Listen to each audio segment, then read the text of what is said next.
안녕하십니까. 주소망TV 김영민 목사입니다. 오늘부터는 특강 이사야 1이라는 강의 주제로 이사야의 주요한 장들을 함께 살펴보면서 말씀의 은혜를 나누고자 합니다. 오늘은 그 서론격이면서도 중요한 출발점이라고 할 수 있는 이사야 1장에 대해서 간략하게 개략적으로 살펴보겠습니다. 전체의 문맥은 세 부분으로 나뉘어지는데 1절서부터 9절 유대 백성은 하나님 아버지를 떠난 패역한 자들이다. 10절서부터 20절 유대 백성들은 단지 성전 마당만 밟을 뿐이다. 그들이 드려지는 예배가 진심이 없다는 것이죠. 21절서부터 31절 죄악으로 가득 찬 유대 백성들을 하나님께서 심판하실 것이다 라는 주제입니다. 이런 크게 세 개의 내용들을 살펴볼 수 있는데, 본문의 중심 내용은 유대 백성들이 하나님 아버지를 떠난 패역한 백성이라는 것을 보여주고, 그 패역한 백성을 하나님께서 심판하실 것이라고 말씀하고 있습니다. 근데 이런 걸 여러 가지 그림 언어로 설명하고 있는데, 소보다 못한 패역한 자식, 잔뜩 매를 맞아 상처뿐인 자, 마당만 밟은 자 등등이죠. 이 그림 언어를 통하여 유대 백성들의 패역상을 잘 나타내주고 있습니다. 이 시대에서 먼저 살펴보려고 하는데요. 우시아와 요담과 아하스, 히스기야 시대는 땡땡땡땡이었다. 1, 2, 3번 보겠는데요. 먼저 해당하는 말씀들을 찾아보면서 이 빈칸을 채워가도록 하겠습니다. 열왕기하 15장 34절이죠. 여긴 요담과 우시아에 대해서 나와 있습니다. 이런 모든 행위가 여호와 보시기에 정직했다라고 표현하죠. 히스기야도 대표적인 선한 왕이었습니다. 요담과 히스기야와 우시아는 대표적인 유대에 있어서 선한 왕이었습니다. 하나님 보시기에 정직한 왕이었죠. 이 역대하 26장 8절서부터 15절은 우시아가 이뤄놓은 우시아가 어떻게 유다를 강대국으로 만들었는가 하는 부분입니다. 평가가 뭐냐 하면 우시아가 심히 강성하여 이름이 애굽 변방에까지 퍼졌더라. 이게 전체적인 우시아의 시대에 대한 평가죠. 어떻게 그렇게 만들었는가 하면 성을 견고하게 했어요. 성을 견고하게 했죠. 방비를 잘했던 것이고, 여러 가지 이런 국가 기관 시설이라든지 이런 것들을 이렇게 정비했다라고 볼 수 있겠고, 10절서부터 10절 이 부분은요, 군사죠. 또 거친 땅에 망대를 세우고 무릉덩이를 많이 팠으니 광야와 평지의 육축을 많이 기름이며 등등, 이거는 경제라고 할 수 있습니다. 다음에 11절서부터 우리 여기 쭉 보고 있는 대로 이거는 이 두 부분 다 군대라고 할 수 있는데, 이거는 군대죠. 예, 이 군사에 대한 것이지만, 여기 이 나타나 있는 이 뒤에 부분 보시면 더 중요할 것들이 온 군대를 위하여 방패와 창과 투구와 갑옷과 활, 중무장을 시키죠. 그리고 이 성 자체를 요새화 시킵니다. 누구나 쉽게 정복하지 못할 수도를 만드는 것입니다. 예, 이런 내용들을 머리에 두고 빈칸을 좀 해결해 봅시다. 이 부분을 좀 지우고요.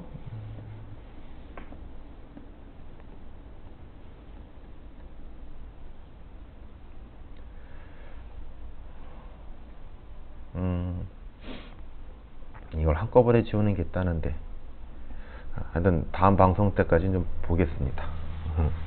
다시 한번 내용 넘어왔죠. 이때 정치적, 경제적, 군사적으로 중흥기였습니다. 반가로 1번, 우시아와 요담과 히스기야는 대표적인 선한 왕이었습니다. 리더십이 공고했다라는 표현이죠. 경제적, 군사적으로 유다는 강국이 되었습니다. 좀 더 하나 특기할 사항은 요담왕 이후에 아수르가 대제국으로 세워져서 유다를 위협하는 시기였습니다. 이게 애굽이고요. 여기 중간에 이렇게 가서 이렇게 있고, 애굽, 이쯤이 이스라엘이고 여기가 지중해인데요. 여기가 북이스라엘, 남유다. 아수르가 이쯤이에요. 아수르가. 근데 이 요담왕 이전까지는 아수르가 세워지지 않았어요. 이제 북방에 요담왕 이후로 아수르가 세워져서 유다를 지금 넘보는 상황이 된 겁니다. 그래서 그 전까지는 특별히 우시아 왕까지는 약간 이 나라나 이 나라 북방이나 남방이나 강대국이 이렇게 힘이 없었던 시기여서 이 유대가 더욱더 강해질 수 있었던 시기인 것이죠. 다음 넘어가겠습니다. 1장 2절서부터 9절 이 말씀입니다. 같이 읽어보죠. 하늘이여 들으라, 땅이여 귀를 기울이라. 여호와께서 말씀하시기를 내가 자식을 양육하였거늘 그들이 나를 거역하였도다. 소는 그 임자를 알고 나귀는 주인의 구유를 알건만은 이스라엘은 알지 못하고 나의 백성은 깨닫지 못하는도다 하셨도다. 슬프다 범죄한 나라여 허물진 백성이여 행하게 정죄여 행위가 부패한 자식이로다. 그들이 여호와를 버리며 이스라엘의 거룩한 자를 만홀히 여기며 멀리하고 물러갔도다. 너희가 어찌하여 매를 더 맞으려고 더욱 패역하였느냐. 온 머리는 병들었고 온 마음은 피곤하였으며 발바닥에서 머리까지 성한 곳이 없이 상한 것과 터진 것과 새로 맞은 흔적뿐이오늘 그것을 짜며 싸내며 기름으로 유하게 함을 받지 못하였도다. 너희 땅은 황무하였고 너희 성읍들은 불에 탔고 너희 토지는 여호와의 목전에 이방인에게 삼키웠으며 이방인에게 파괴됨같이 황무하였고 딸 시온은 포도원의 망대같이 원두밭의 상징막같이 에워싸인 성읍같이 겨우 남았도다. 만군의 여호와께서 우리를 위하여 조금 남겨두지 아니하셨다면 우리가 소돔 같고 고모라 같았었으리로다. 아멘. 이 말씀을 통해서 살펴보고자 하는 건데요. 3번, 로마자 3번이죠. 느낌을 보셨겠지만 당시에 만연해 있던 유대인들의 죄악된 모습을 그려주고 있습니다. 노래로서 그려주고 있다고 봐야겠지요. 유대인의 죄는요, 하나님을 아버지와 같이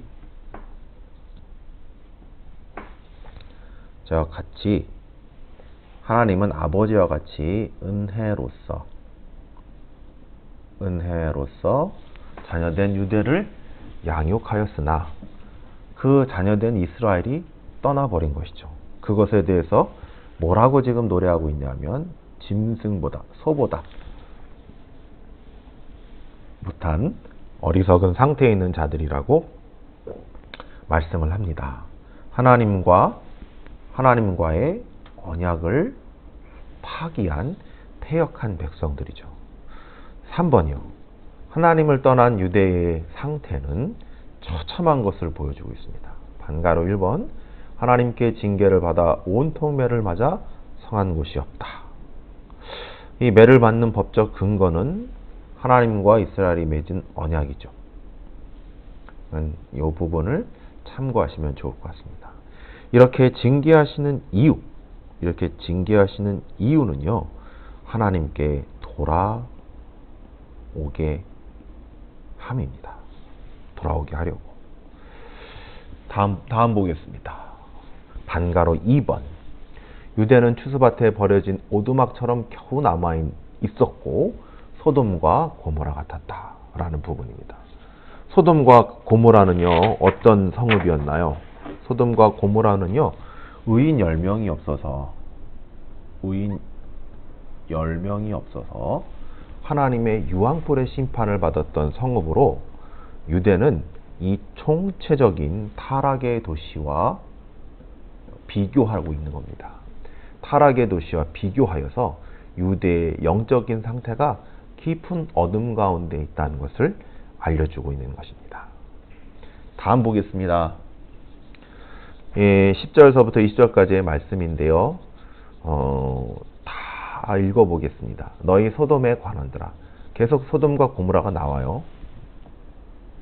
관원들아 여호와의 말씀을 들을지어라. 고모라의 백성들아. 지금 이 소돔과 고모라는 이들의 영적 상태를 알려주는 아주 중요한 그림, 메타포입니다. 하나님의 법에 귀를 기울일지어다.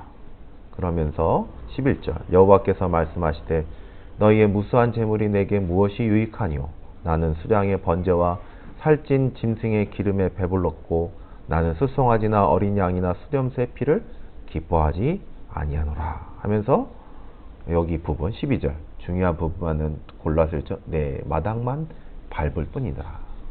이들이 가지고 오지만 마음이 오는 게 아니에요. 그냥 마당만 밟고 가는 겁니다. 네? 이런 것에 대해서 다시는 가져오지 말라고 하시죠. 이건 나의 가증이 여기는 바다 라는 겁니다. 그러면서 계속해서 보죠. 15절서부터 보겠습니다. 너희가 손을 별 때 내가 눈을 가리우고 너희가 많이 기도할지라도 내가 듣지 아니하리니 왜 그런가? 너희 손에 피가 가득합니다. 예. 너희는 스스로 씻으며 스스로 깨끗해하여 내 목전에서 너희 악업을 버리고 악행을 그치고 선행을 배우며 공의를 구하며 학대받는 자를 도와주며 고아를 위하여 신원하며 과부를 위하여 변호하라. 이들의 이 하나님께서 원하시는 모습이죠. 18절 중요한 구절입니다. 여호와께서 말씀하시되 오라 우리가 서로 변론하자 너희의 죄가 주원 같을지라도 눈과 같이 희어질 것이요 진홍같이 붉을지라도 양털같이 되리라. 이런 말씀들이 주어지고 있습니다. 보겠습니다. 우리가 볼 수 있는 것은 이 유대 백성들의 제사와 예배는 헛되다라는 것을 10절서부터 20절이 말씀해 주고 있습니다. 첫 번째 1번 유대 백성들의 제사는 위선적인 것이다. 우리가 봤던 것처럼 한번 볼까요? 11절서부터 13절 11절 12절 보십시오. 계속 무수한 재물을 가져와요. 계속 재물을 드려요. 사람들이 수많은 그러니까 모이기도 자주 모여요. 그런데 이런 열심히 모습을 가지고 있지만 유대인의 영적 실상은 소돔의 관원들이며 고모라의 백성들인 것이죠. 이 총체적 타락이죠. 총체적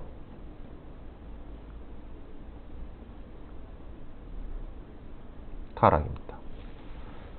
총체적 타락에 빠진 모습입니다. 동그라미 2번 내 앞에 보이로노니 내 마당만 밟을 뿐이다. 이거는 종교적 형식주의 혹은 위선이죠. 자기가 거룩하고 경건한 차지만 그 마음이 없는 위선이죠. 위선. 동그라미 3번 그들이 악행을 저지르며 고아와 과부를 학대하고 있습니다. 형제의 사랑의 계명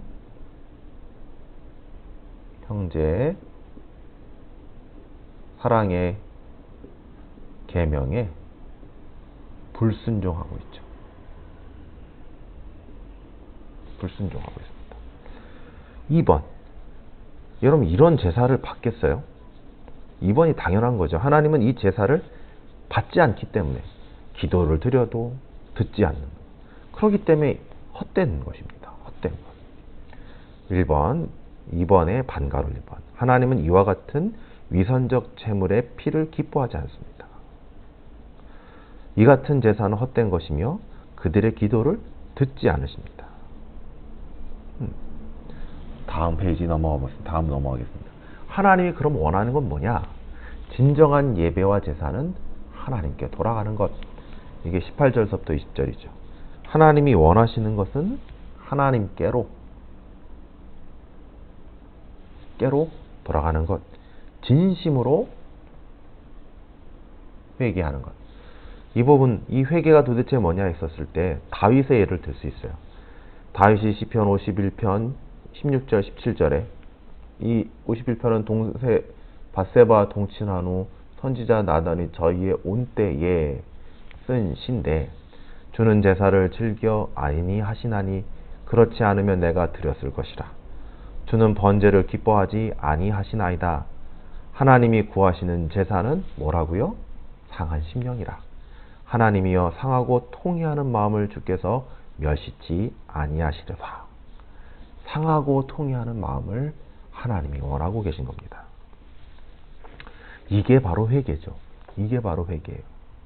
나 제사 드렸어. 나 예배 드렸어. 그게 아니라 그 마음이 정말 하나님께로 돌아가는 것. 자신의 죄를 보면서 그 마음을 찢고 회개하는 것. 돌이키는 것. 그것을 안타까워하는 것. 전심으로 후회하는 것. 하나님께로 나아가기로 결단하는 것. 그게 회개인 것이죠. 그 다음에 반가로 2번. 하나님은 순종하는 백성들에게 복을 주시지만 불순종하는 자들은 심판하십니다. 그게 이번의 내용이죠. 다음 부분 21절서부터 31절까지의 부분 보겠습니다. 먼저 그 말씀을 읽지요. 21절 신실하던 성읍이 어찌하여 창기가 되었는고. 창기라는 용어다. 공평은 거기 충만하였고 의리는 그 가운데 거하였더니 이제는 살인자들 뿐이로다. 내 은은 찌기가 되었고 너의 포도주에는 물이 섞여도다. 내 방백들은 패역하여 도적과 짝하고 다 뇌물을 사랑하며 사례물을 구하며 고아를 위하여 신원치 아니하며 과부의 송사를 수리치 아니하는도다. 그러므로 주 만군의 여호와 이스라엘의 전능자가 말씀하시되 슬프다. 내가 장차 내 대적에게 보응하여 내 마음을 편케 하겠고 내 원수에게 보수하겠으며 내가 또 나의 손을 내게 돌려 너의 찢기를 온전히 청결하게 버리며 하여 너의 혼잣물을 다 제하여 버리고 내가 너의 사사들을 처음과 같이 너의 모사들을 본래와 같이 회복할 것이라. 그리한 후에야 내가 의의 성읍이라 신실한 고을이라 칭함이 되리라 하셨나니. 요 뒤에부터 말씀 좀 기억해 주셨으면 좋겠어요. 시온은 공평으로 구속이 되고 그 규정한 자는 의로 구속이 되리라. 그러나 패역한 자와 죄인은 함께 패망하고 여호와를 버린 자도 멸망할 것이라.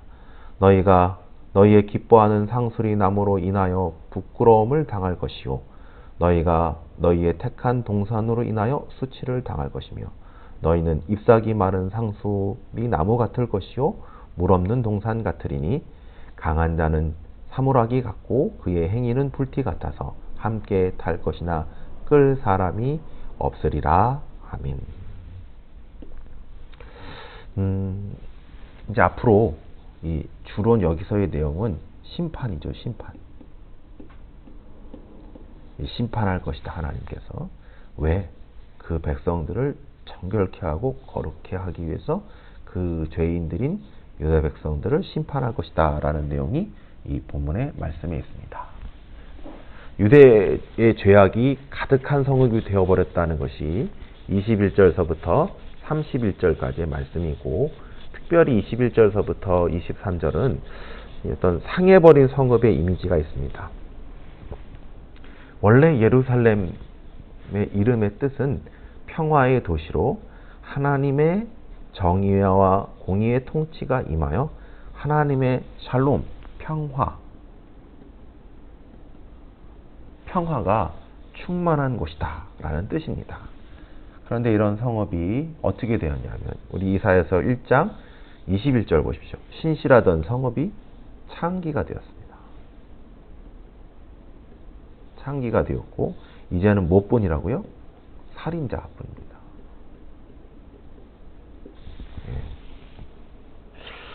지금 이 이미지를 좀 생각해 두시면서 넘어갑시다. 내 은은 찢기가 되었고 포도주에 물이 섞였다라는 거예요. 칼빈은 종교개혁자 칼빈은 이 부분을 찢기나 물이 섞인 것을 좋은 것으로 가장하는 위선이다라고 해석했습니다. 위선이요, 위선. 불순물이죠. 그러니까 겉은 그럴듯해 보여요.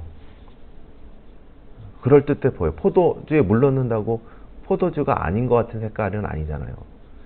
은에 불순물이 들어가도 은처럼 보이잖아요. 겉으로는 볼 때 그렇게 비슷해 보여요. 하지만 그건 찌꺼기가 들어가 있는 것, 포도주에 물이 섞인 듯한 것, 결국 그 속이 그렇지 않다는 거예요. 그거는 좋은 것으로 가장하려는 위선입니다. 2번, 그 죄상들이 나오는데 방백들은 도적과 착가여 뇌물을 받습니다. 그리고 원래 이 재판관은 고아와 과부의 신원과 재판을 해줘서 이 고아와 과부를 정의로서 지키고 보호하는 자들인데 그들은 지금 그렇게 하지 않아요. 오히려 고아와 과부의 것을 빼앗아 버리죠. 이 도적질과 짝해서 말입니다. 이와 같은 이 거룩한 예루살렘 성읍을 하나님이 심판하실 것이라는 말씀이 24절서부터 31절이죠. 그 심판의 목적이 무엇이냐? 하나님의 백성을 정결하게 하는 것입니다. 정결하게 하는 것이죠. 괴롭히는 게 목적이 아니라 정결하게 하는 것이죠. 거룩하게 하는 것. 반가로 2번, 회개와 폐역에 대조되는 결과. 만약 이 백성들이 회개를 하면 구원을 받습니다. 하지만 폐역하면 심판을 받게 되는 것입니다. 이 두 말씀이 은혜 중에 우리에게 주어진 줄로 믿습니다. 오늘 이 1장 말씀은 전반적으로 전체의 서론이라고 할 수 있어요.